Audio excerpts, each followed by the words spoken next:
So today we're going to go over this. So the Mormon tools, people complain because they say the plasticky, you know, they just say the crap really.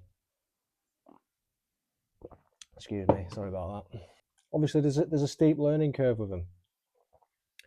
And that's the problem, you know. People don't want to learn, they don't want to adapt, and they don't just want to get better. They don't want to try anything new. Obviously the old squeegees are tried and tested, they've been around for years. People like them, people stick with them. You know, and it's like the same old thing. When something new and modern comes in, nobody wants to know. Nobody wants to learn, no one wants to progress. You know, and I'm still learning now, going up in sizes, you know, but the minute I go up in sizes, it starts to become hard again. So I've got to put more time in it myself. Well, I would say one little tip as well. This bit at the end here, I would just snip that off, but I never do, to be honest. I never do, but I do notice it gives me issues sometimes in the corners because it doesn't go all the way in like it's designed to, you see, because that angle there is designed to get right in the corners of the windows. You know, so you can get right in and drag the solution out. Obviously, when you've got that in, it keeps you away. So I will start cutting them off from now. Bit of a bad habit, it's just laziness, I guess. Just got more going for it than an ordinary squeegee. So my very first squeegee, I started out with the younger green. Don't know what it's called, the technical name, but it was a 14-inch. And, you know, I was using that for a while. You know, I was working fine. I started off doing straight pulls like everybody does. I was just looking for something more, to be honest. Start watching videos because you get into it, don't you? And I come across this, and it cuts the detailing down massively. But you've got to learn it. You've got to put time in it, you know. And I understand when you're working and you're just trying to get through your working day.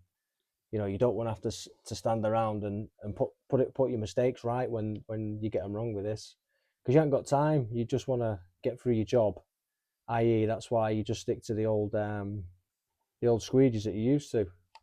Now, before I started using the liquidator channel with it, I put a brass SRA channel in it, and it worked lovely, to be honest. It was nice and smooth, and it just felt good and it looked good, and the nice gold brass channels, they just look the part, don't they, especially when they're new. But that was only because I couldn't use this channel. You know, and they're difficult to use, like I say. But you've got to put the time in. And this is a 10-inch Liquidator 3.0 channel. So this is the more modern channel, this is. And it just slots in nice and easy, just like that. And you close the clamp and it's gripped it. Super easy, you know. Push button in at the side, change the angle when you're on the go. It's versatile, it's a good bit of kit, but it's difficult to use. And I've had to put weeks in of just persevering and just getting on with it and learning what you can and can't do with it. And any imperfections in your squeegeeing on your glass will show up with this. It's unforgiving, to be honest.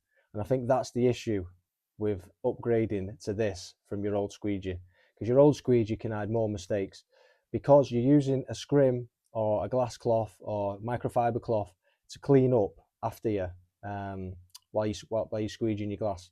You know, you're going to have solution around the edges, you're going to have to detail that, they call it, with the rag.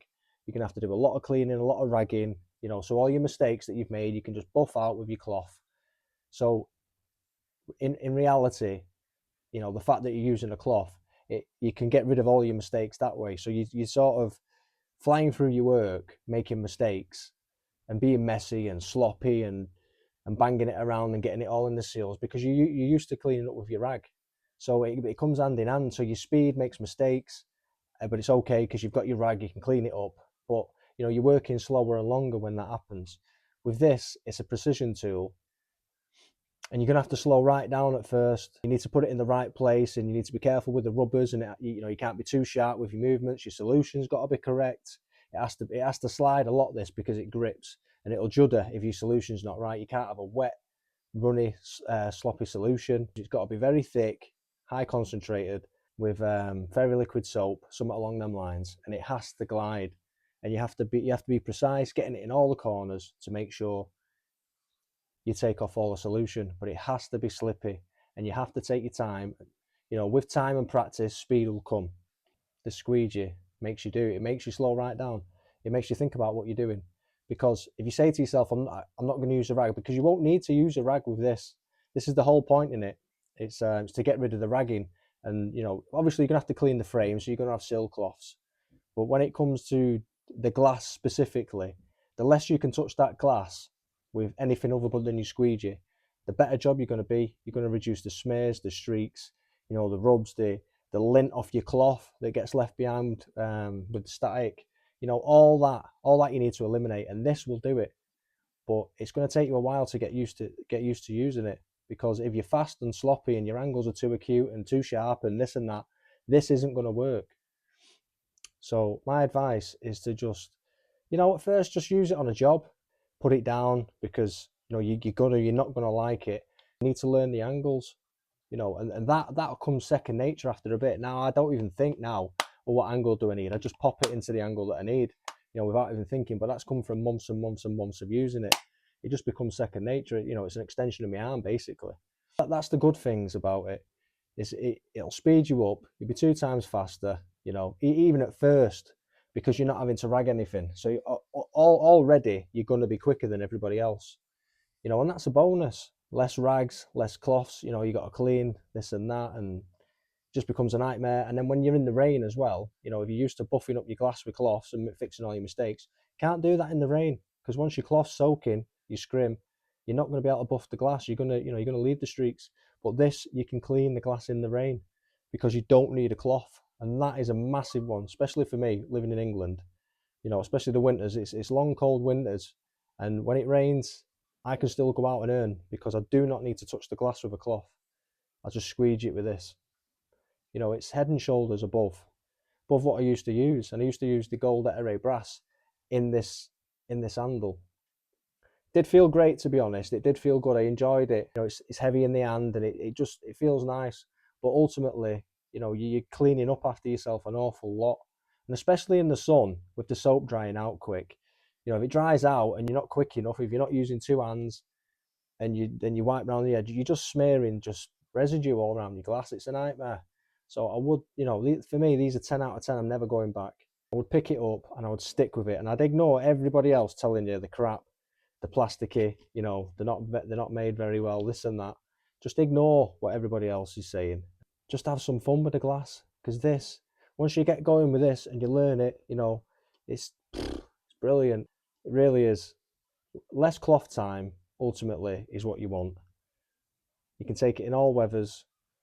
The only thing I would say is you do need to pin the rubber, hence why I've got them little clips in, because the rubber will move, and because especially it dips down. I don't know if you can quite see, but these clips, they push the ends down, and that's how you're able to get into the corners. And if you don't pin that rubber, the rubber will move and it will create lines and skips. So you do need to have inserts in it to keep the rubber in position. So there is faults with it, but you've just got to learn the faults, to be honest. But it's great off a pole. It's great in my hand. It swivels for the hard to. If I'm stretching and I need to get up into the corner, I can just undo the swivel, and that'll give me an extra bit of height just to get in the corner. They're just amazing, and that's all I've got to say about it. Really, it's just a tool that you just need to pick up and stick with, and you're not going to like it. But as humans, we don't like anything new. We get stuck in our ways, and that's all we want to do is just stick to what we know. But there's a big world out there. Things are new. Why stick with old stuff when you can just experience new stuff? And it might just be better. It might just be better, but you've got to give it a try. Like I say, nothing good in life comes from anything easy. The harder it is, usually, the better the return. And that's just the way life is. Put the hard work in, get a better return. So for me, it's Mormon all the way. I'm never going back. Thanks very much. I hope you liked the video. Like, share and subscribe.